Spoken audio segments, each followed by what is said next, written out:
Namo tassa bhagavato arahato samma sambuddhassa.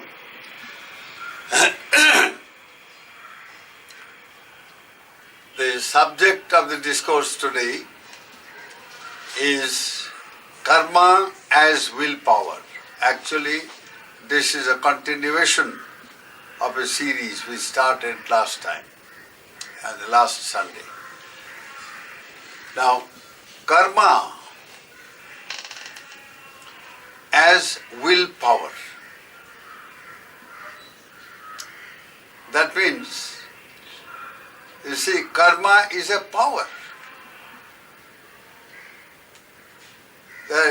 All that the human beings have created in the form of science, technology, humanities, art, philosophy, everything that you name is the result of human willpower. Now, for instance, a child goes to school. The mother sends the child to the school, otherwise it becomes a nuisance at home. So now the child is told to will to study a certain subject. For instance, read or write or whatever. Now the child has to exert a will to do that. So by exerting the willpower, that means volition, to do a thing intentionally, deliberately. Learn it.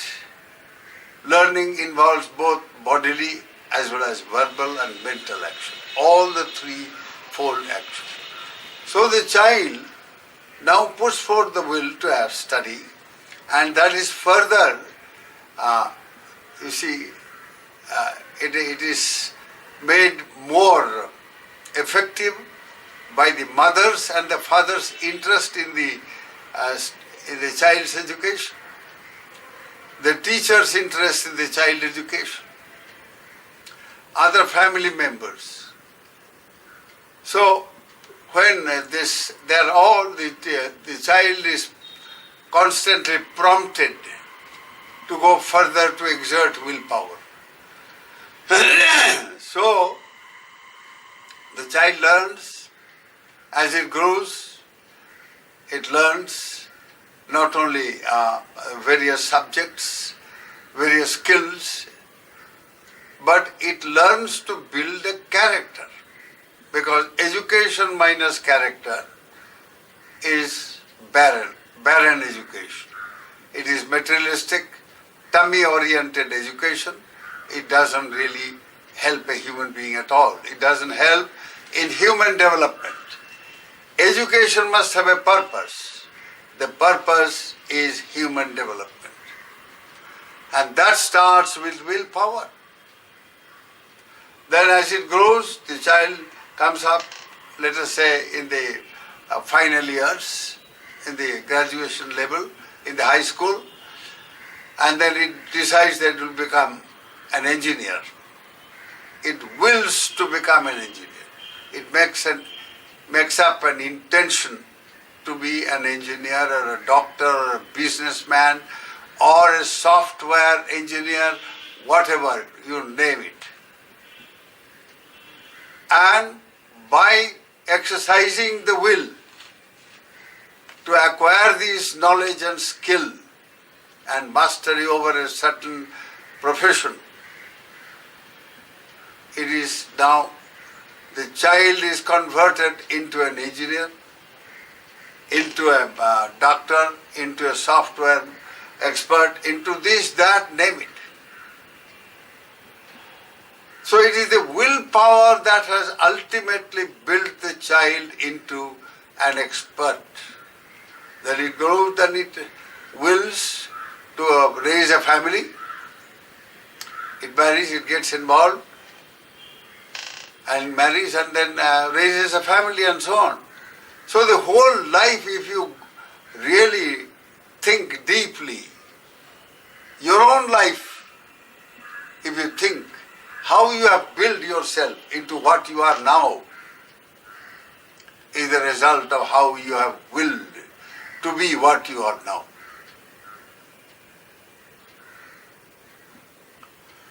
Now, so this willpower is a tremendous power indeed. And that is the name for karma in Buddhism. Karma is not fatalism. The word karma is bandied about everywhere, not only in India but abroad, everywhere. But what does it mean? It means that you are destined, you are predestined to do something. But that is not how a Buddhist understands karma. It has nothing to do with, something that is destined, predestined and all that. That is, that something else governs your will. And that something else is a creator God or this God, this guru, that guru and so on. Some external force makes what you are. In Buddhism, it is just the opposite. You make what yourself, you are what you are, is exactly what you have willed. It's not the making of somebody else. It's not merely the prompting of somebody else. No. You have decided to, you have willed, it's your volition, you have made up your mind. So, karma therefore, in Buddhism, the definition of karma is plain and simple will force, willpower, translated into an action. Because will is a mental component. Will by itself cannot do anything. It is a non-material phenomenon. So for will to be exerted, will to be exercised and creative, it has to become an action, a willed action. So karma in Buddhism is plain willed action. Now action can be performed in three ways. It can be performed by way of bodily movements, or by way of speech or voice, or by way of thinking, imagining, planning.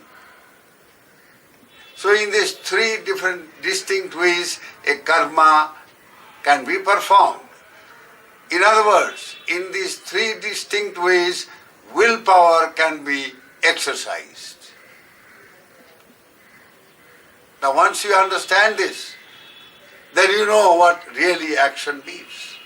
Now all actions are not karmas, though all karmas are action. A karma is either bodily action, verbal action or mental action. Now bodily movements are also actions. But karma, bodily karma is not just bodily movement, no. Body cannot will. Body cannot act by itself. A dead body cannot act, cannot move. So mere bodily action does not mean mere movement of body, no. But a willed bodily action. A person, for instance, makes up his mind, he wills, or he intends to kill somebody or some creature, hurt some creature, harm somebody, some creature. Or do just the opposite, save some creature, protect some creature, do good and help somebody. Now both these are willed physical action. Or a person can, for instance, by speech, hurt somebody, abuse somebody, and talk ill of somebody, or tell lies in order to hurt somebody, or carry tales in order to harm somebody. harsh words, or just gossip about somebody and hurt somebody, harm somebody. So this action, verbal action, can be also karma, because it's willed verbal action. Not all sound is verbal action, no. Verbal for voice or sound or words of mouth to be an action, it has to be willed, directed in a certain manner. It has to be willed that your speech must be truthful, not lying. You will that willingly, consciously, deliberately you speak truth and avoid lies. You don't carry tales, but bring about concord and understanding between two. Where there is discord, you bring concord. Where there is misunderstanding, you become an in-between person to bring about understanding. So these are all willed verbal action. Instead of using harsh language and to harm somebody, carry tales and all that, you now bring about understanding, bring about goodwill, bring about better relations. Instead of gossiping, you be silent. If you have nothing to say, be silent. And mauna itself is a powerful karma. Silence itself. So now, verbal action is distinct from mere sound or voice. Just as bodily action is distinct from being just bodily movements. And that is equally true of mental action. One can think. Now, for instance, do nothing and the mind is roaming. It has entered into the jungle of the past and it just keeps on thinking about the past, doing nothing, just wandering. That also is a mental action.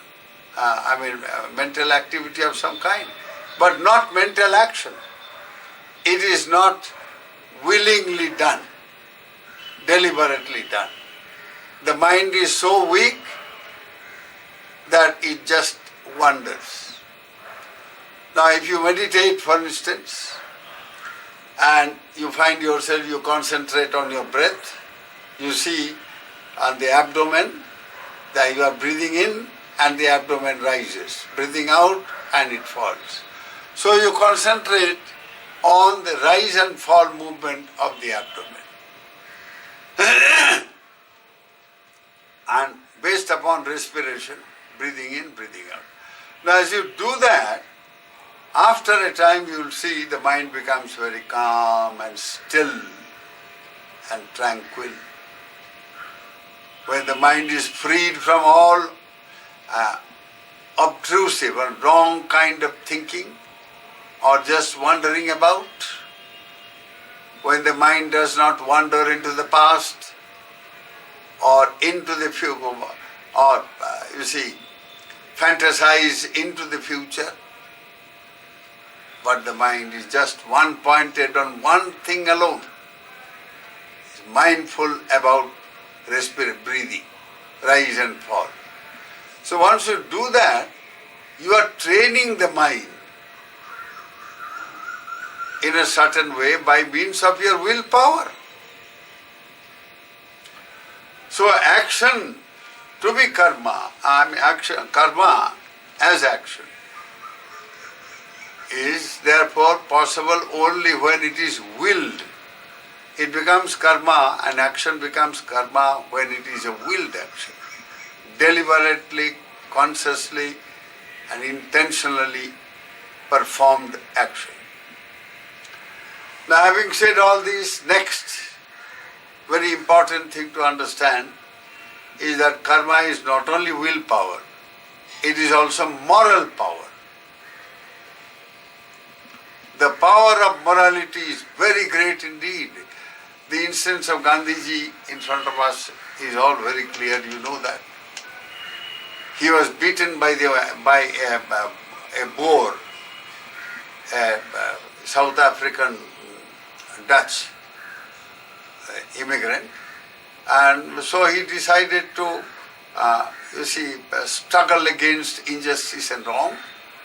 He built an ashram in South Africa, and then the movement grew up, it snowballed in South Africa, and then he was invited in India by Gandhiji, by Indian National Congress leaders like Annie Besant and Gokhale and all these great men. So he came and he changed the entire course of Indian life. Just by willpower, he decided that violence only leads to violence.